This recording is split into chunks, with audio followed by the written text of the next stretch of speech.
David Cohn. On his search for new ways for journalism, he founded Spot Us, a website for aspiring freelance journalists who share their ideas for stories with their audience to be paid in advance. Community-funded journalism is a concept that is considered visionary and which might become popular even in other parts of the world.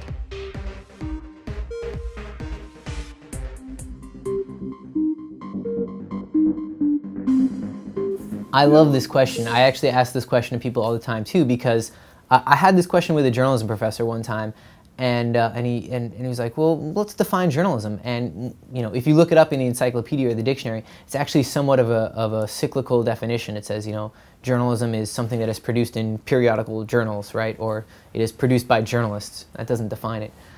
So for me, the way I've defined journalism, I say two things. One is I say journalism is a process, not a product. Right? So newspapers are a product.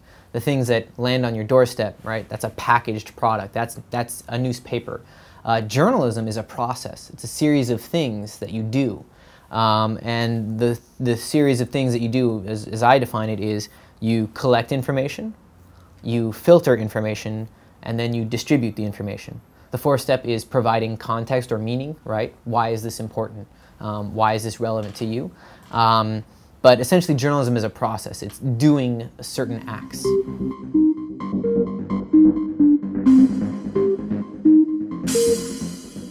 Sure. So my background is I used to be a tech reporter. I started out actually at Weichert, on the website for Weichert, which is where Chris Anderson is the editor-in-chief. So I did a lot of tech and science reporting. And during all that, I kept thinking, well, how does this technology change the actual journalism, the process of journalism that I'm doing? From there, I ended up going to Columbia Journalism Review and sort of doing some media criticism, and actually went to Columbia to get my master's degree in journalism. The whole time, though, I started working more and more in participatory journalism, or citizen journalism, or whatever you want to call it, really, but just sort of breaking down the barriers between you know, what is traditionally done inside a newsroom and closed off, and opening it up to everybody. And my career has since really been dedicated to the concept that journalism should be participatory, and it should be you know, something that is collaborative. You know, before I got into journalism, I went to UC Berkeley, and I was a philosophy major and rhetoric. It was actually while working on my undergraduate philosophy journal that I got into journalism, sort of by accident.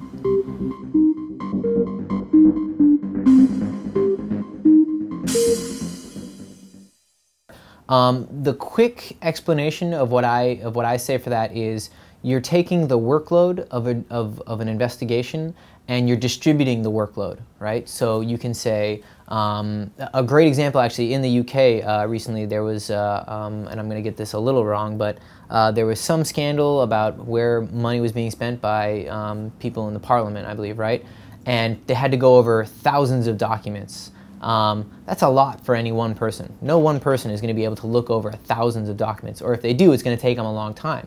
But the documents were public, so they scanned them, they put them up online, and they distributed that workload, right? So you had thousands of people looking at thousands of documents, and it takes everybody, you know, 25 minutes, something like that. So that's an example of distributing the workload. Spot Us is also participatory, but it's not distributing the workload, it's distributing the financial burden, right? Because there's a financial burden. Whenever you have one person doing all the work, there's a financial burden, because if that one person is doing nothing but sticking to the story, I imagine they also have to eat and pay rent, and so there's a financial burden. And on Spot Us, my main theory is, okay, maybe we can distribute the workload, maybe we can also distribute the financial burden so that the workload isn't distributed. I think you can maybe even do both. There's a whole range here of things that we can figure out how to do with the public. Sure. Well, I mean, as far as integrating reporters and stuff on Spot Us, I mean, it is a challenge in that we're fundamentally doing things very differently from how it's traditionally done. The main sort of, there's a mental hurdle that people have to jump, which is on Spot Us, you're putting your pitch up publicly from day one. You're saying, here's my investigation. That's very, very different from how people normally do it, right?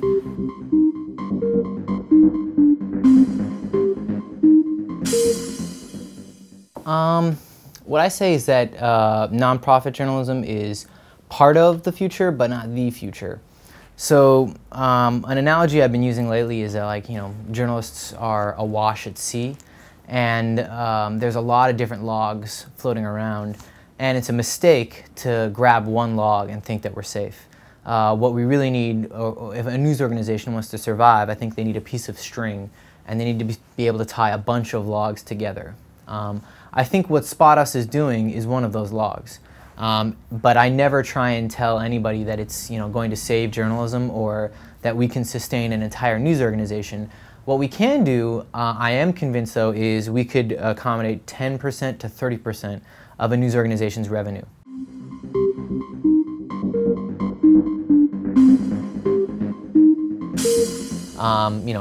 This is headquarters right now, and there's no journalists here other than me.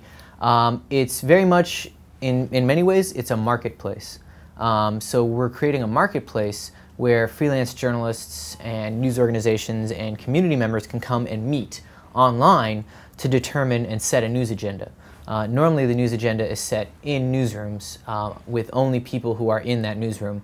Our idea is to say anybody can set the news agenda by coming to Spot Us, right? Anybody can come to Spot Us if you have internet connection, and help set the editorial agenda for freelancers who are partaking in the site.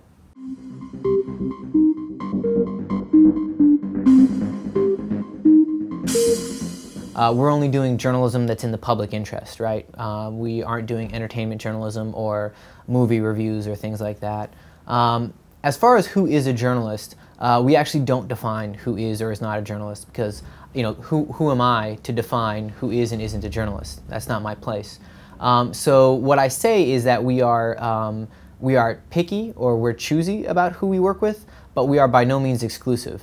The best example of that is we've worked with everybody from a 20-year veteran Pulitzer Prize winning reporter, a guy who won a Pulitzer in the 80s, to we've worked with 2 high school students who were, I think they were 15 or 16 at the time. Those students had to really convince me that they were ready for the challenge and wanted to put in the effort.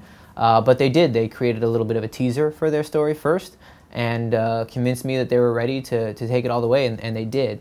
So we're ready to work with anybody that sort of shows an initial commitment, and then essentially we contact them, we talk back and forth, and once we get a sense that they're committed and ready to take on a challenge, then we go ahead and put it up on the site.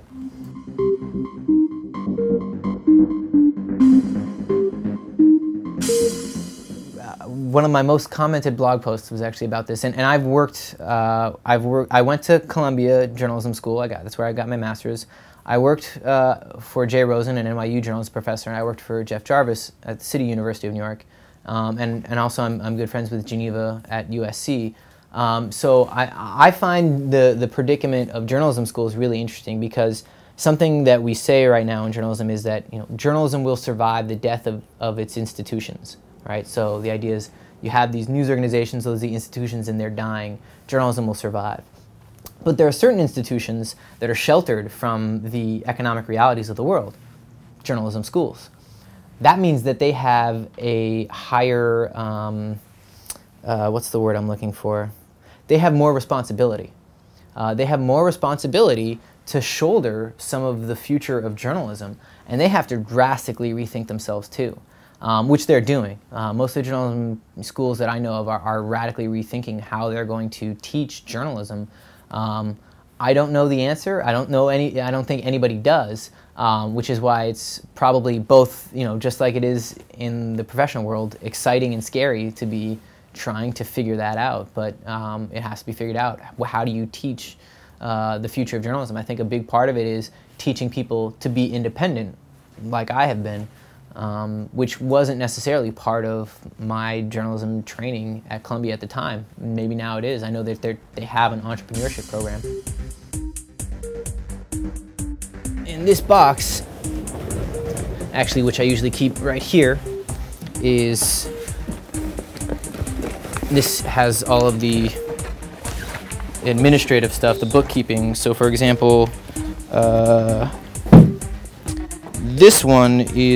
these are all the invoices of reporters that we've paid in the last 9 months, which is not bad.